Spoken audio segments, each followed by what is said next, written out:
Welcome to the Bad Girls on Business, the podcast that makes business more fun so you want to do more of it. Here are your hostesses with the mostesses, Jenny Bellinger, Virginia Muskies, and Michelle Nedelec.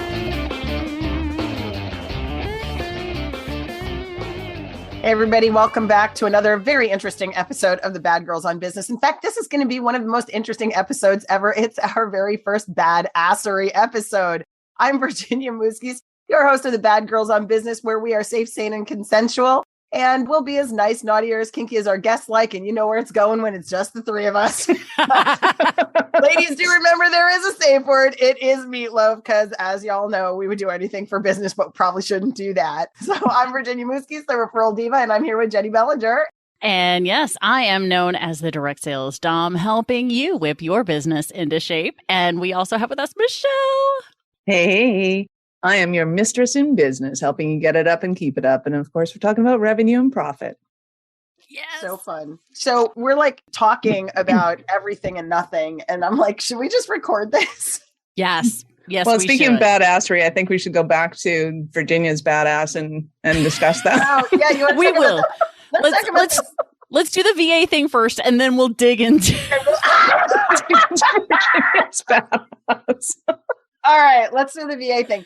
So I hired Jenny's previous VA to do some work for me. And you were saying, Jenny, that by the end of the conversation, something, and then I was like, press the record button, please. So what up? So here's how you know when you've got the right person, right? So because I ended up interviewing 3 different VAs, and the first 2, I was like, okay, they're pretty good. I feel like if I went with either one of them, I'd be happy, right? And I get to the end of the interview with Sally, and we were just vibing the whole time. And at the end, she goes, so when am I going to start doing this work for you? And I was like, sold, done. I don't even and it was the first time that this VA service was like, we've never had somebody make the decision on the spot. I'm like, she just sold me the way I sell other people. She asked, when are we going to start working together? Boom, done. That's my sign from the universe that I'm in the right place, the right space with the right person. She's the right one, because this is what she did. So that's what I was asking Virginia. Like, did she do that? Like, did she do that for you? Like, when are we going to start working together? No, she was actually kind of cute. And I asked her sort of like, what are the projects that she likes to work on? And what are some of the things that she enjoys doing? And shared with her a little bit about what I was needing her to do, and asked her about like her capacity for learning. And I said, because trust me when I tell you, I don't need a VA who only does this. Like, I need somebody that I can say like, hey, here's a course, watch this, do this, right? Or here's a video, do this, or here's a checklist, do this. Yep. And her eyes got really big.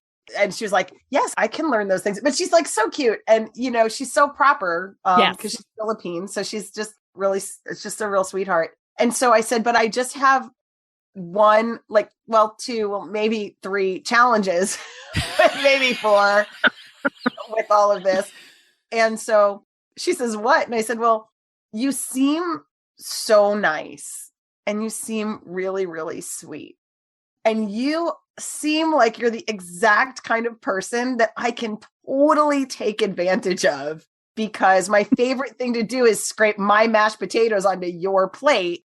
And I don't need someone that just like continues to just take on more and more and doesn't let me know like, Virginia, you've exceeded like our agreement by like 700 hours. So I'm like, I really need you to. I don't want to break you. Yeah. I was like, and I said, I don't know why people don't tell me no, but you should. Like, you should say no. And she's like, well, I never want to say. I said, okay, great. So what you're going to say is yes. And that will take me 10 hours, which will cost you X. Like, right. You need to, if you want to say yes, but we're outside of scope, I need to count on you to do that. And she was like, she was like, okay, like that was going to be a little stretch. And I said, then I have one other thing. And she's like, what? And I'm like, well, I really believe in the hired to quit, inspired to stay model for people that work with me. So I need you to just say thank you if I give you a bonus. Like, nothing makes me more crazy when people are like, no, you don't have to do that. It was my pleasure. I'm like, when the company does well, we all do well. When the company bites it, we all bite it. Like, that's just, yeah. Like that's how, and she's like, okay. But it was really cute because she was like, okay. And then she like sat up a little taller and she got a little whatever. And then I said, in long term, I really am looking to find someone that will grow with the company and eventually sort of be my executive assistant and really run things for me. And she was like, yep. Okay, I think we can work together then. Yes, exactly. See, she did it though. She did that thing for you. I think I like this. Yeah. So it was good. So I did hire her and she's going to start her first project for me on Monday, which is combining the beautiful business by referral blueprint designed by our very own Michelle Nedelec with the Get Connected e-course material. So it kind of expands it out and it's a little bit more of an e-book with little action items. Nice. So she's going to work on that. So she's phenomenal. So I have she's phenomenal. Yeah. Love and it. She's in 100%, when you said, give you courses and then you go do the thing that's in the course, I was like, oh, she is. The reason why her eyes got real wide is because that's what I used to do to her. I'd be like, hey, here's this thing that teaches you how to use LinkedIn.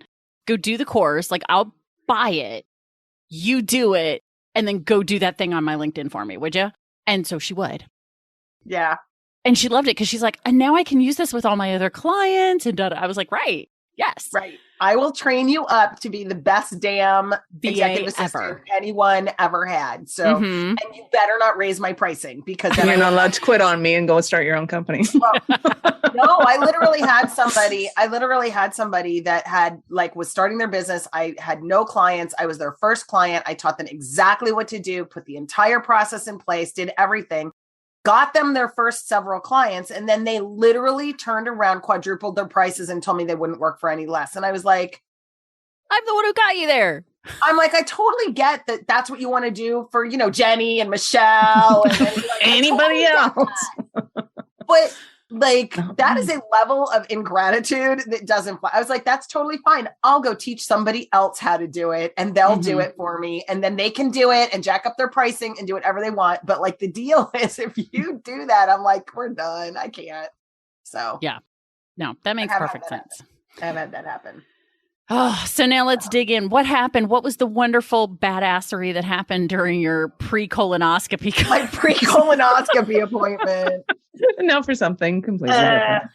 Look, listen, we actually have talked about my vagina, so we may as well talk about my colon. You're not wrong.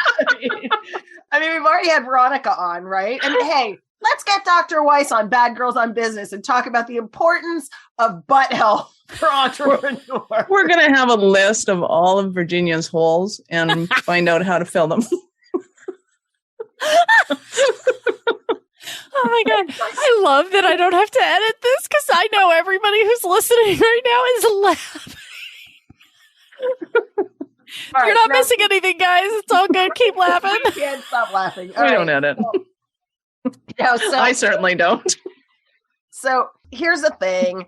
I had that whole Epstein-Barr thing, which is still a problem. And then just started having symptoms that I don't need to be gross on a podcast, and I wasn't really super worried because I felt like a lot of what was going on were reactions to the amount of medicine that was poured into my body in a 23-day period when I was so sick. So, I wasn't eating. I was eating Jell-O and pudding and trying to drink Ensure. Oh my God. Have you ever tried to drink any of that shit? No. Don't. No. Don't. I don't know how anybody survives on that. I took one swig and I was like, I will starve. Thank you. there is no way I'm putting that down. So, I had that, and then all the Tylenol and all the ibuprofen and all the naproxen and all the prednisone and all that stuff. And I was just like, well, it had to have messed up my whole gut. And so I was in this gut dysbiosis and my poor little microbiome. They were probably, I was like, why are you doing this? Please stop, So a bunch of physicians that are friends of mine were like, oh, you need to go have a colonoscopy. And I'm like, I'm not going to go do that because I don't even do the mammogram thing. I'm like, nope, just give myself a little regular, woohoo. And then if there's nothing there, why go? Right. I don't see a need for it. But anyway, so he did the one thing that convinces a Virginia every single time, which was he heard me out and he said, listen, yes, the first symptom that you talked about was likely caused by internal bleeding, due to all of those NSAIDs that you took. And yes, like the way they gave you the prednisone can be very detrimental to your gut. And so it does sound like it is a lower intestinal thing. And since it's not continuing to happen and you haven't had an episode in like 8 weeks, it probably was just that. There was some damage, and your body's healing itself because, you're bad at, look at you, you healthy thing, you, right? Yeah. So I'm like, yes, look at me, yes. Healthy thing, you. Like I'm all perky and I'm like, yes, affirm me that I am a healthy person.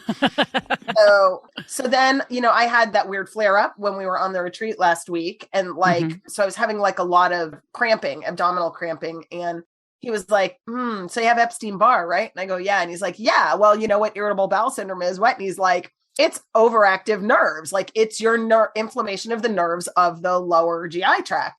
And I was like, well, that makes a lot of sense because I have inflammation of the nerves in my feet and my hands and everywhere else because of this stupid virus.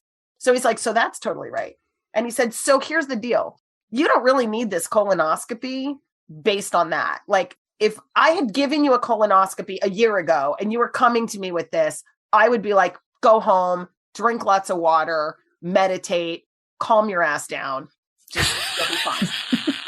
Literally calm your ass he literally said down. it. He's like, no, and he's got like, it's a teaching hospital, right? Right. So like he walks in and this little entourage of like medical students and residents, like there's a whole lineup. And I'm like, are they all going to be in my colonoscopy? Like, are they all going up my ass? Because when I had my girls, it was at a teaching hospital and they had never seen an unmedicated birth. And so like, they're all lined up on the wall, like watching me going, right? They're like, wow, like they've never seen, as if seeing birth with an epidural or without an epidural is really all that different except for the screaming.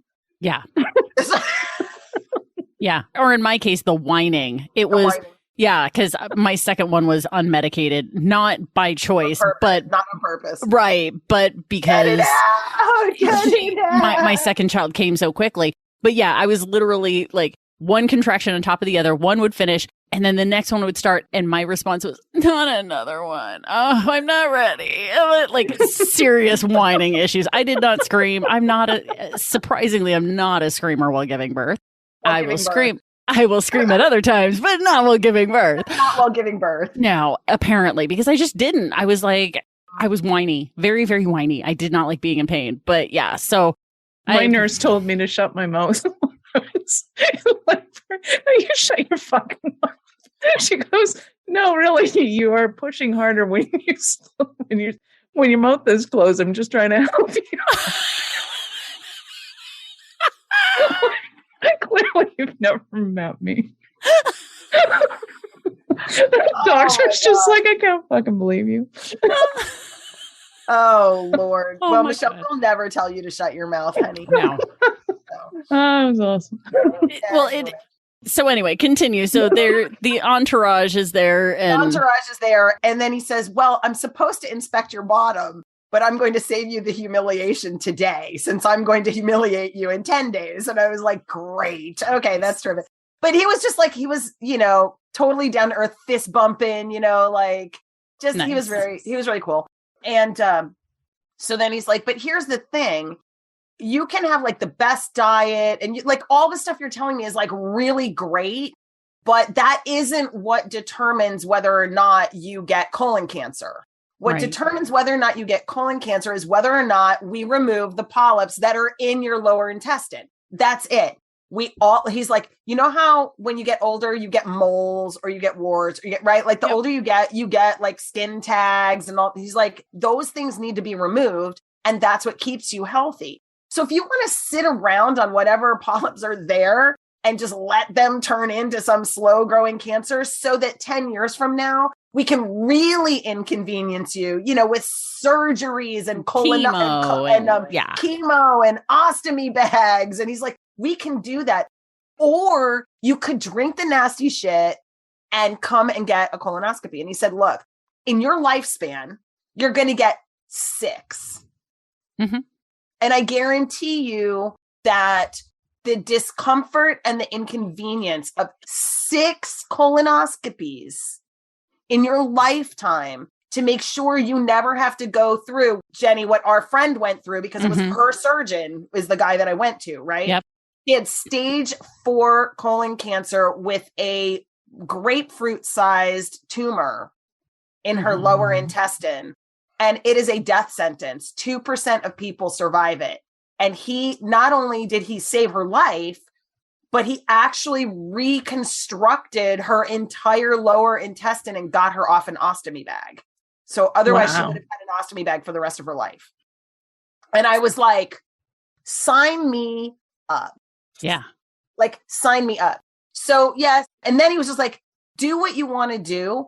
But as somebody who like looks up people's butts for a living, like I've never really met someone our age, pushing on the 60 button, right? That doesn't have a polyp or two that ought just be removed to give us another 5 years of freedom and not having to worry about that. And he's like, not every polyp turns cancerous. Lots of people have lots of polyps. He's like, but then how many polyps do you want in there? Right. And when does it become that you start, it's so I was like, fine. Oh my God. He's like, see you in Chesterfield on Tuesday. I was like, oh. Well, but the business takeaway from this man just sold you on sticking something up your butt. A camera and multiple showing it times. On TV to many people. And multiple times. He just got you like that is a sales contracted me for 6. I know. Like, is there a package price for that? Seriously, like as a sales coach, I'm sitting there going, "Oh, that's hot. That is such a good sale. Good job, Doc. But good job." Here's what he did. He made me write about every single one of my objections. Yep. Right. He just validated every single one of them. Right. And all the reasons why I didn't need it and why it wasn't right for me and why now wasn't the right time and why, price never came up because, with medical stuff, I'll write the check if I have to. I really think one of the privileges of entrepreneurship is to being able to write the healthcare check if you had to.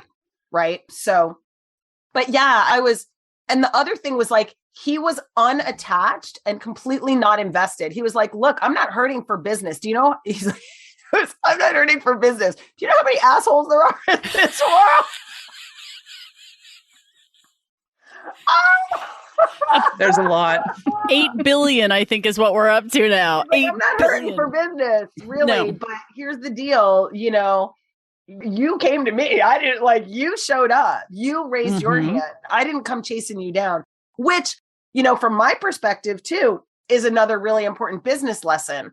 Like, we should not be chasing our people down, our prospective prospects and clients. Like, chasing them down just makes them run more quickly. And let's face it, why did I end up in Dr. Wise's office?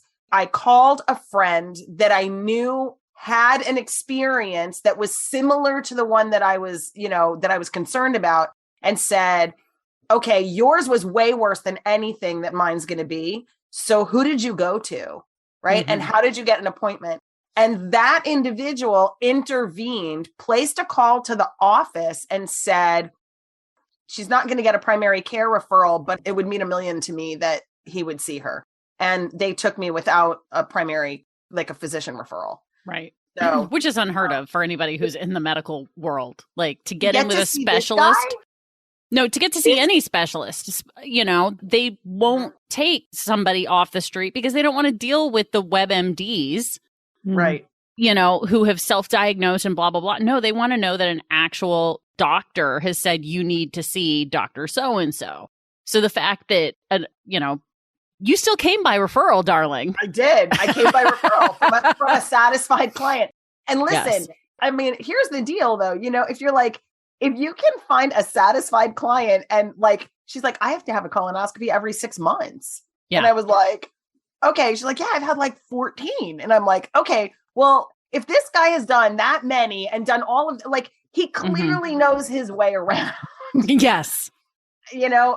So look, I don't know that it's going to be a great experience, but Jenny, how prickly I am around medical professionals. And I was really super at ease. Oh, and he had a 4th year medical student come in and do the pre-thing, the workup. And we get done. This kid is going to be a good doctor. His name was Chase. Nice. Chase Fox. What a name. Chase Fox. What do you do for a living? Chase Fox.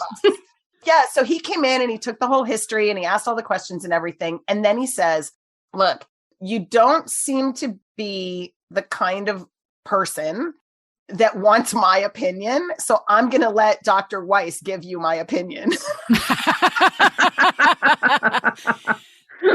Nice. And I said, as long as your opinion concurs with Dr. Weiss's opinion, you're right on that. Like you could say it, but it really wouldn't have as much weight for me because I really am here to see a specialist because I've been dogged around a lot. And I don't mean really any disrespect to you. I mean, 4 fucking years of med school, I think you probably know a whole lot more than I do. And the fact that you're doing this rotation in gastroenterology and, you know, I'm like, I guarantee you that what you're thinking is probably spot on. And you're right. Like I have my hackles up and I'm really defensive and it probably good call. Like good really, on him for reading the room. Really good call. Yeah. You know, really good call. I think you've got a solid future at this. And he's like, you do? And I go, yeah, you really do. Because what you did was made me more important than you. Yes. And you made my fears, my desires, my love. You respected my intelligence, you know, and an expert on this body. I won't talk about anybody else's, but I know what goes on with my body. And I know, you know, I know what I eat, what I drink and whatever. So yeah. So overall, it was a very well orchestrated from the minute I signed in to the person who took the blood pressure, to the med student, to, you know, the specialist. It was good. So, you know, y'all should go get your colonoscopies because just, you know, here's the best part. You know, for 48 hours after you drink that solution, you won't be full of shit. And that's probably a positive. I've been down that road. I had to go down that road pre-kidney donation because they make sure you're totally cleared out. So it's the same prep that they give colonoscopy patients. And so, yeah, because they want to make sure if they're cutting into you and if they have to be in there, that there's not going to be fecal matter if they accidentally cut sepsis stuff. Right. So, yeah, I went through that once before. And you're not wrong. I mean, I quite easily lost 5 or 10 pounds that I didn't have to lose back then because this was before I had babies. So I was already teeny tiny. And I was in the bathroom all night. They were like, get lots of rest. Here, drink this stuff that won't let you sleep because you're going to be sitting on the toilet. Falling asleep on the paper towel, on the toilet paper. Yeah, I'm going to set myself up like I'm in an airplane, you know, like I'm going to get a table in there and I'm going to put some pillows up. Yes, seriously. I'm flying solo for the night, but geez, Lord. But I did figure out this thing. And I thought, you know, they tell you to do like a liquid diet for like, so the thing is Wednesday afternoon. So like Monday is your last full day of meals. And then you know, Tuesday, and then until you get it, you can have clear liquids, broth, Jello, whatever. And I'm not really looking forward to that, but here's what I figured. I'm going to test out this theory. I'm going to start going like more liquid and less salt, like so that when I get there that I have less in there and maybe I can get some sleep. Yeah, maybe. I mean, but it will still come out of you as a liquid. Please, next topic. Michelle, let's humiliate you. And you know, you can't gross me. One, my mom's a nurse. So we've had these conversations at the dinner table since, you know, before I came along. And I spent 3 years doing the marketing for Hippocrates Health Institute. And all they talk about are bowel movements, solidity. All that stuff is table conversation while we're eating. Yeah. Yes. So, you know, I'm just sitting here enjoying the conversation. Really. Nice. So weird. So what badassery wonderfulness has happened in your life recently, Michelle, that we can turn into some nuggets of wisdom for our audience here? Michelle, was it you or was it Jenny that was recently a centerfold? I was recently a centerfold. Yeah. Yes, it was both of us, actually. So my girls are centerfolds. Do you want to talk about being centerfolds? So for those of you who don't know, I was Miss Business in Podcast Magazine in April. Ooh, Miss Business. And yes, and the business section just happens to be in the middle of the magazine. So I'm teasing that I'm centerfold. Yes. Exactly. And even Steve Olsher thought I was great.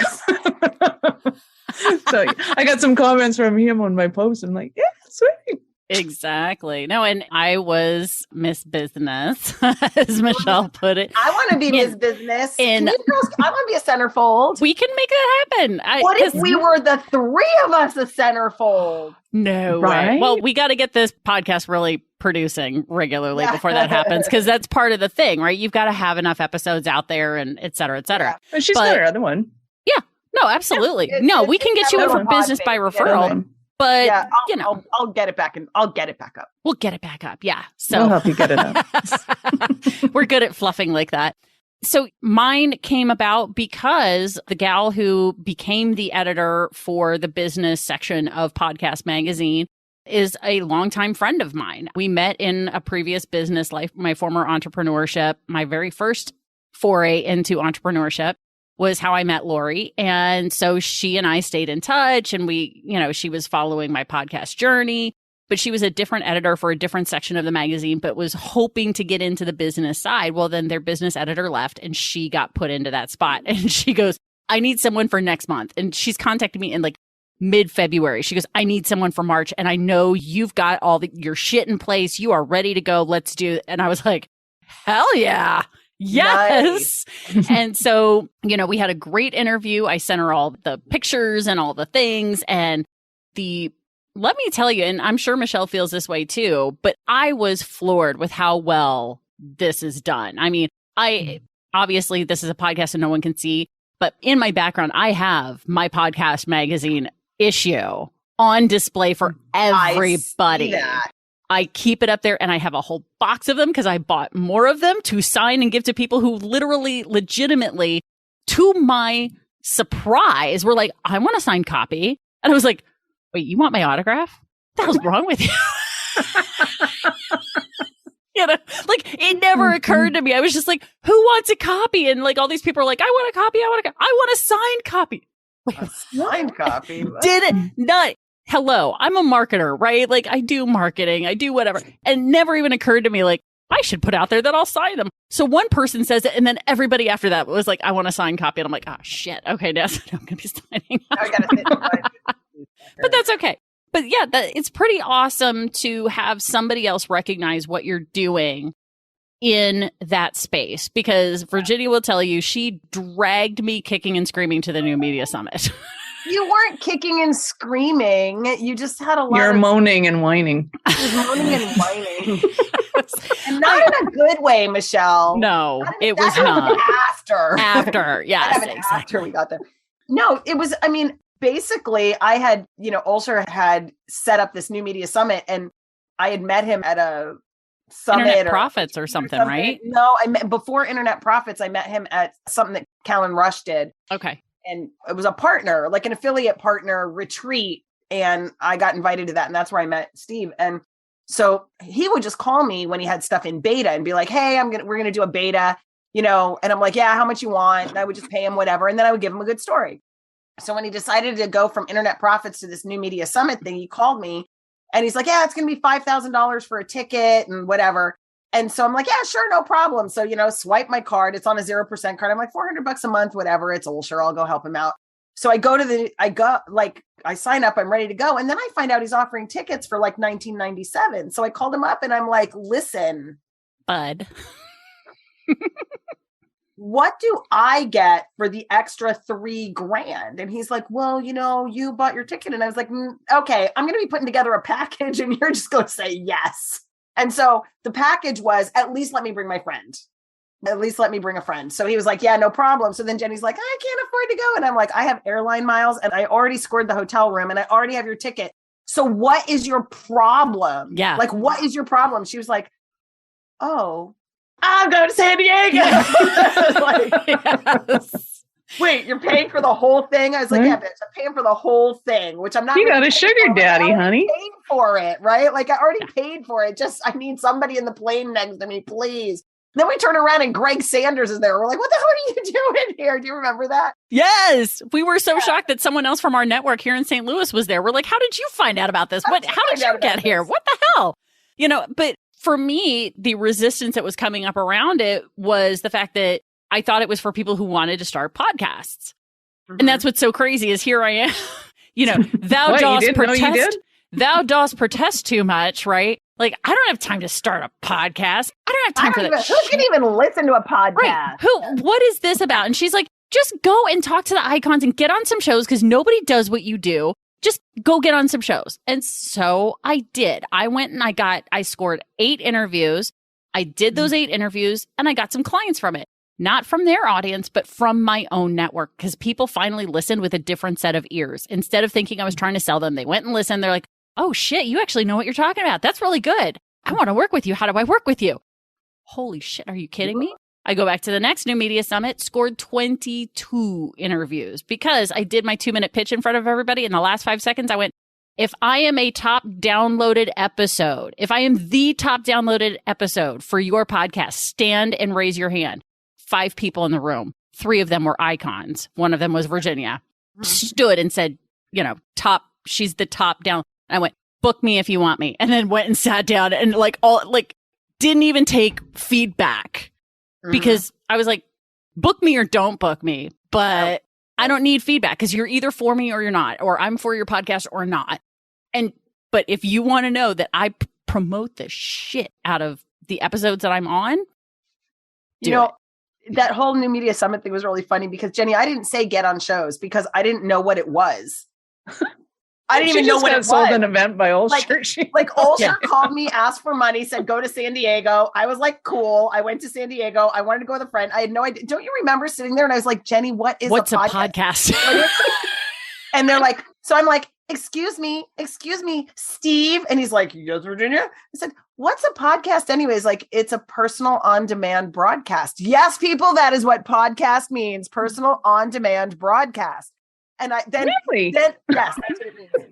Yes, Michelle, it means personal on-demand broadcast. That is the weirdest word. Like, yeah, that's what it is. So, and then the kicker is then Doug and Strick, Bad Guys on Business, inspiration for Bad Girls on Business, or Nice Guys on Business. Yeah. Nice Guys on Business, inspiration for Bad Girls on Business.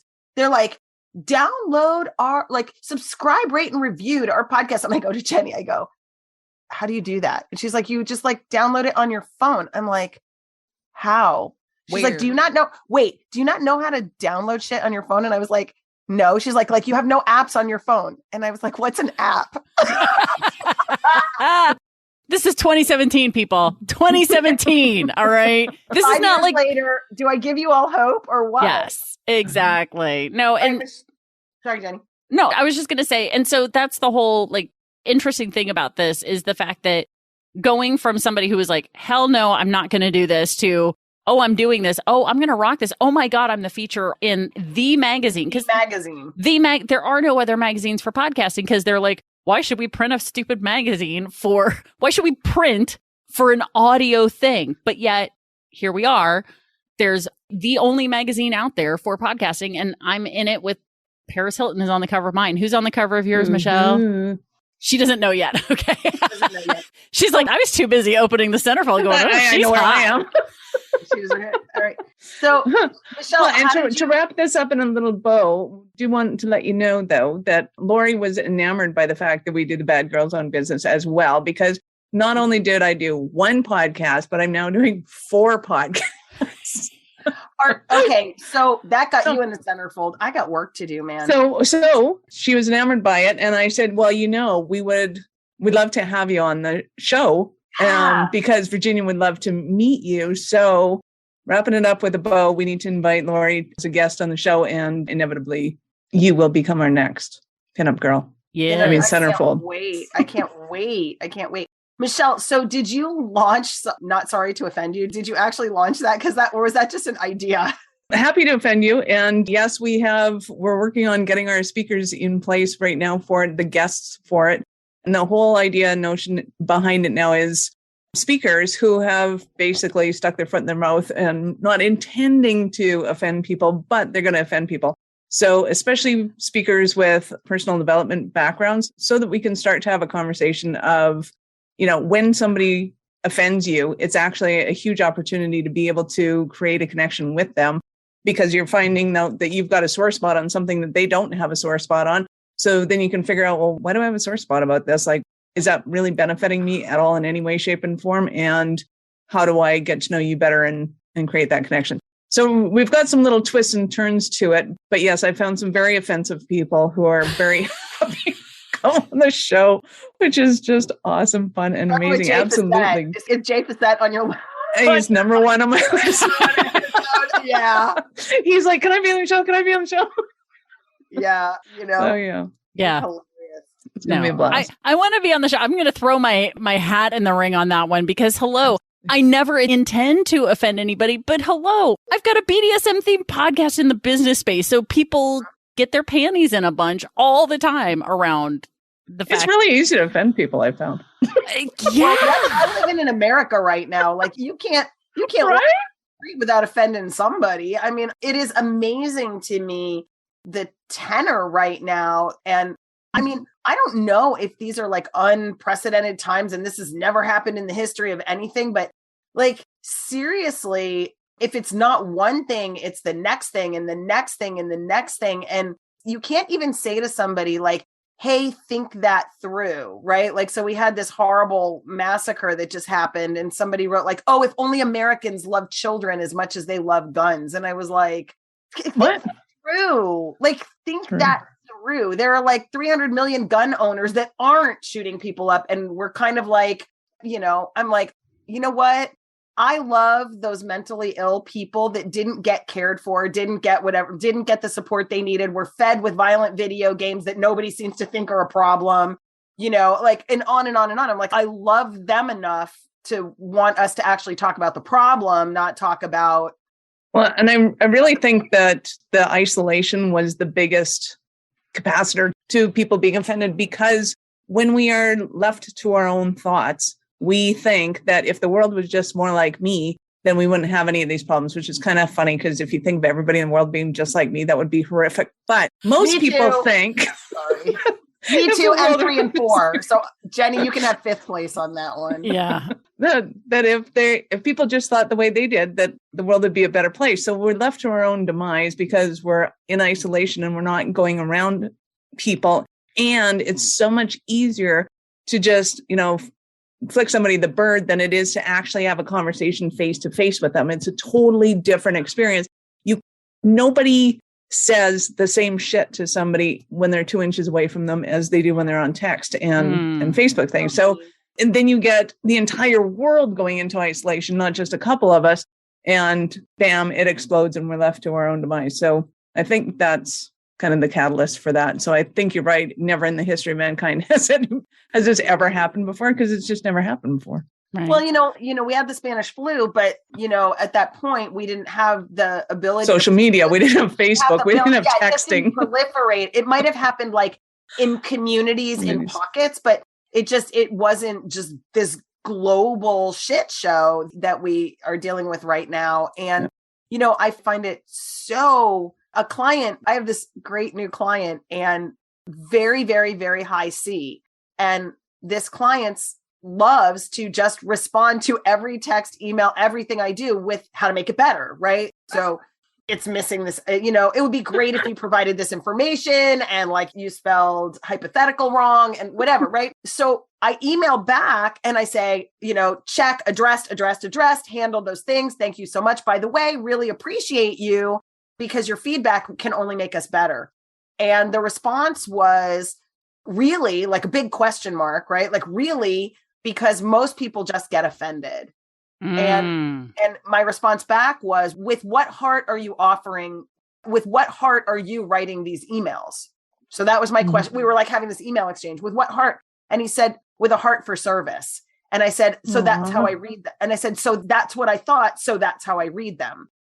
Now, truth be told, if every time you send out an email, you get an email back that tells you everything that was wrong with your email or everything that was missing from your email, it is easy to feel like, well, criticized, right? It's really easy to filter feedback through that lens. But when we ascribe that intentionality and when we ascribe a cruel heart to someone who's communicating, we really miss out on a lot of richness and depth. And like, this individual has been in my community like a matter of like 5 weeks, and already like people in the community are commenting on how much better things are. So I'm like, well, it ain't me. Go thank them, because hey, free help. Gotta love it. And they feel like they're contributing and it's great. But we just, I don't know. Yeah. I love the idea of the podcast because I do think we need that. Mm-hmm. You know, I thought it was just going to be Michelle being snarky because she's Canadian. Like, you know, let me totally offend you. Yeah. Happy to offend. I love that. That is one that I will listen to because I don't listen to many podcasts anymore because I just don't make time for it. But shit, I will listen to that. That's some gold right there. I love it. I think it's hilarious. And everybody kept going, well, you really need somebody going like this on the cover of it. And I'm like, okay, you're missing the point. Yeah. Yeah. But I get where you're coming from. And I think because of that, it will bring a whole new light to people being offensive. Because, you know, really, seriously, anybody that's there's no harm, no foul. It's just offensive. And it's only you that's being offended. So therefore, you know, it's not like, you know, sticks and stones break my bones. It's just offensiveness. So. Gotcha. Well, ladies, what do you say we wrap this episode of Badassery up and tie it in a nice little bow, as you were saying earlier, because I know that our next guest is already waiting in the waiting room. So we want to make sure we can get to that person. So for our listeners, all of you badasses out there, thanks for listening to the Bad Girls on Business, Michelle Nedelec, Virginia Muskies, and myself, Jenny Bellinger. If you would like some more information about us, make sure you go check out our website, badgirlsonbusiness.com. Check out those Easter eggs. Look at the gifts that we have available for you each and every time that you visit our website. We'd love to hear from you. And hey, if you know somebody who you think should be on Bad Girls on Business, has some great value to share, reach out to one of us. Let us know. We'd love to have them on the show because we want to know who you want to hear from. So I think at this point, we just say, hey, stay tuned because there's another badass episode on its way. Thank you for listening to the Bad Girls on Business podcast. Don't forget to check the show notes for any links mentioned in this episode and for additional contact information about the guest or our hostesses. If this show got you going, we'd love to hear about it when you subscribe, rate, and review the show on Apple Podcasts or wherever you get your podcasts. Can't get enough of the direct sales dom, the referral diva, or your mistress in business? The Bad Girls have hidden their gift for you at badgirlsonbusiness.com. When you find the Easter egg, use the password BGOB to unlock your treasure chest of goodies.